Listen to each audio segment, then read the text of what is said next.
E aí, já não está começando a vídeo aqui. Nós temos pintinhos mais pequenos. Não vai ser aqueles grandes hoje de novo. Vai ser os mais pequenininhos. Nós temos duas raças. A raça embrapa051.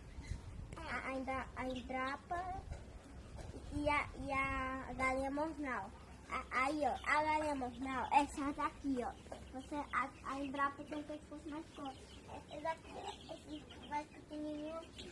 Vamos tomar tração de ele, o pequenininho. Ai, gente. Não sei se vocês viram algumas formigas. Olha, tá aqui ele já tá ficando meio amarelo. Tá todos os outros. Ele tá mudando, acho.